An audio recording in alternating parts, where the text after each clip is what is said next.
Well, hi everyone. I'm Andy Asher. I'm editor at Bloomer Boomer. This is part of the Plus 55 Good Life movement, and you're watching us on Facebook and YouTube Live.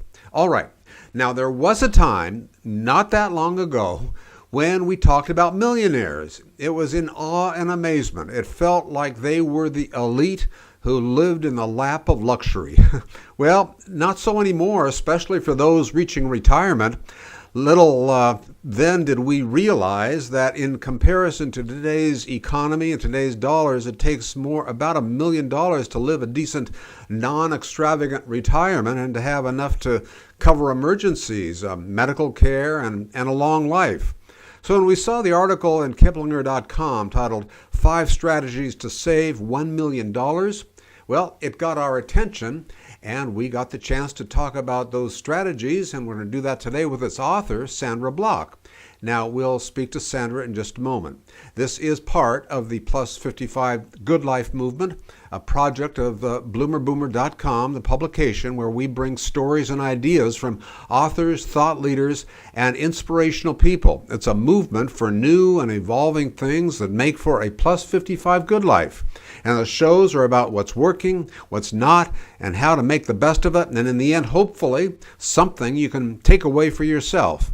Our guests are idea and thought leaders, experts, people with life experiences to emulate, folks with a unique expertise, or those that give us one of, those aha moments or a revelation that can suddenly transform the complex and the bewildering into the understandable. Well, among those is our guest today, Sandra Block, Senior Associate Editor from Kiplinger's Personal Finance in their September 2017 edition. We'll be back with Sandra right after this. Well, Associate Editor from Kiplinger's Personal Finance. She wrote in the September 2017 edition. It is Sandra Block, and Sandra is joining us right now. And hey, thanks so much. You know, that subheading also is pretty telling in your article. A record number of people have reached the 7-figure milestone. And that in itself is pretty newsworthy, isn't it? Yeah, it is, and I think a lot of it has to do with the stock market. People who have been investing regularly and, didn't get scared and leave have seen, huge market gains. So I think that has a lot to do with the fact that we have so many people reaching that mark. But as you point out, $1 million isn't what it used to be. I mean, that's basically a comfortable retirement, but not an extravagant one. So I think as more and more people realize that they do need to save a lot of money to stay retired for 30 years or more, that's becoming not only achievable, but desirable. Absolutely. And, there's another part of all the equation, of course, is the age in which you start doing all of this. As everybody always tells you, the earlier the better, right? That's right. And we have a box in our story that really dramatically illustrates that if you start, when you're really young, just a few $100s a month will get you to $1 million by the time that you're retirement age. If you start later, you can still do it, but you have to save a whole lot more. And I think that's a message we really want to get out to young people. Even a modest amount of saving over time can grow into quite a large nest egg by the time you retire. That's so true, and there are some interesting of the points that you bring out. There are some ones that that we're told over and over again, like you just said. But there are some of the others that I've found particularly interesting, and that has to do with people who have a small business or a business. That's proven to be a good resource, hasn't it? Yeah, it has, and the sort of the seminal work on millionaires, the Millionaire Next Door, who surveyed people. And this book is now 30 years old, but or 25 years old. But they went out and surveyed millionaires, and what they found out is that there was a much higher proportion of millionaires among people who started their own business. And that makes sense because you control your own destiny that way. You're not relying on a company or a boss to give you raises. You create your own income. Now, obviously, there's a greater risk, and we're not saying that's the only way to get to $1 million, but it does offer great potential if you're willing to work very hard and you have a good idea and a great niche. And something else that we really don't think about enough probably is the fact that we need to invest in ourselves, whether that's through learning more or going to school. We forget about that in the rat race of living, but it's really important and it proves itself out, doesn't it? It's more important than ever because, the rapid change in technology means that your skills today may not be relevant tomorrow. So I think people really do have to invest in themselves in terms of being willing to switch jobs, getting better education, and saving a lot because, the more you save, that gives you more of a cushion. I just think we don't have the job security that we used to. So having a comfortable cushion means you won't necessarily have to raid your retirement savings if you do go through a period of unemployment.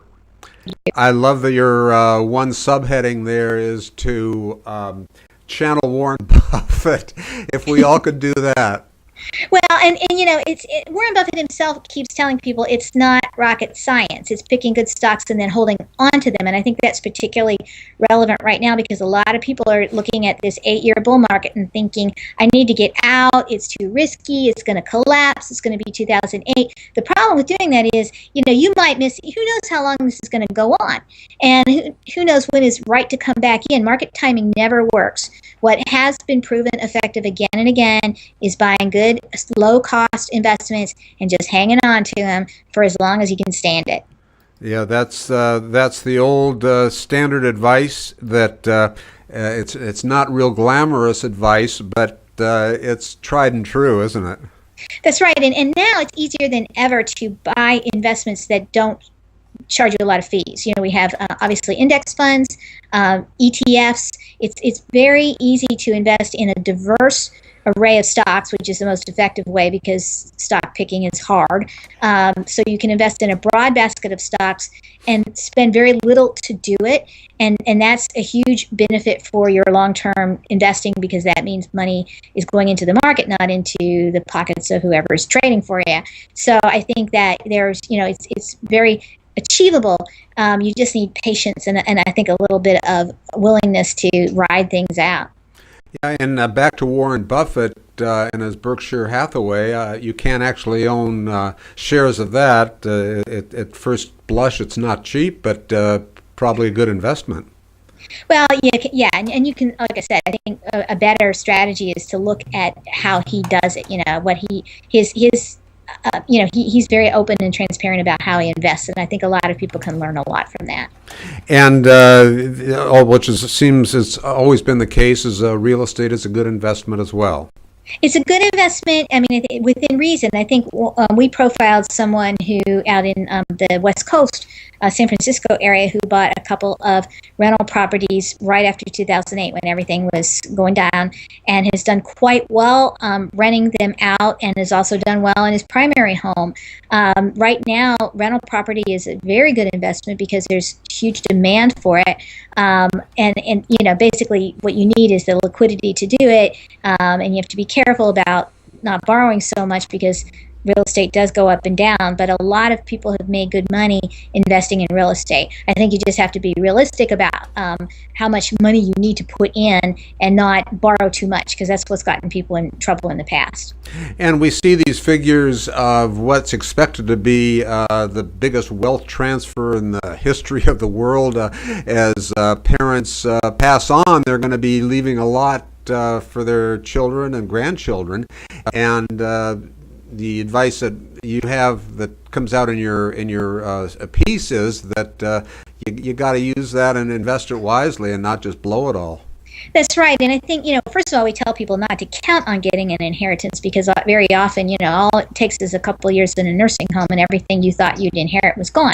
But there are going to be a lot of people who will inherit, anywhere from 50 to, 6 figures from their parents. And if you've never received that much money at one time, it's very easy to get into trouble, either splurging it or worse. I think what really gets people in trouble, they get bad advice, they get dubious business ventures, bad investments, things like that. And it's very tempting to figure you can turn this amount into a huge amount. So the advice I've gotten time and time again for financial planners, if you come into a windfall, stick it someplace really safe, a money market fund or a bank for 6 months to a year while you sort of get used to it.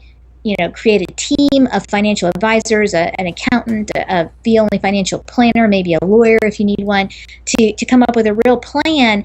And then make that money work for you. If you've got credit card debt, paying that off will give you an immediate 15% plus return. If you haven't maxed out on your retirement savings accounts, you can put money in there and get tax breaks on them. Look for ways to make that money even grow even more, so that it's not just a one-time windfall, but a lifetime stream of income. And Sandra, as we wind down here, of the 5 that you listed, any that are more important or that stand out, or best just to follow all of them?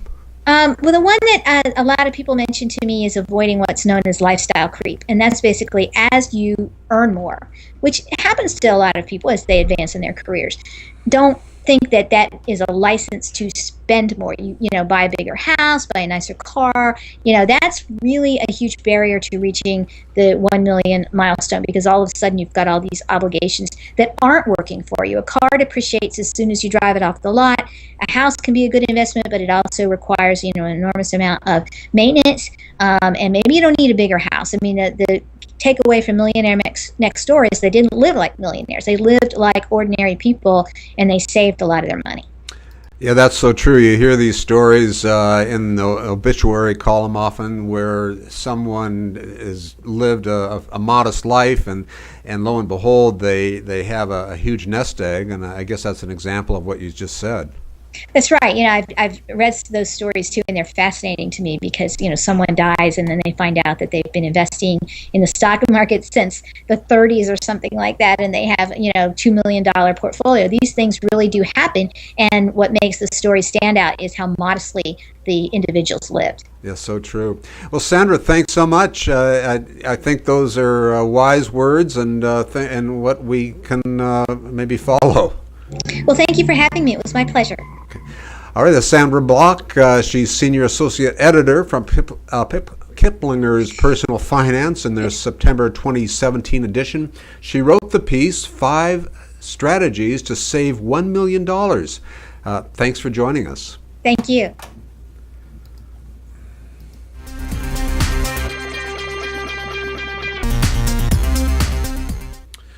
Well, I hope you liked the show and learned a thing or two. The full show will be available on the bloomerboomer.com Facebook page, YouTube, and at Bloomer Boomer. The audio version will be available on Apple Podcasts, and we do have other shows coming up with some just really amazing guests. Please like us on Facebook and visit us at bloomerboomer.com. Until next time, so long.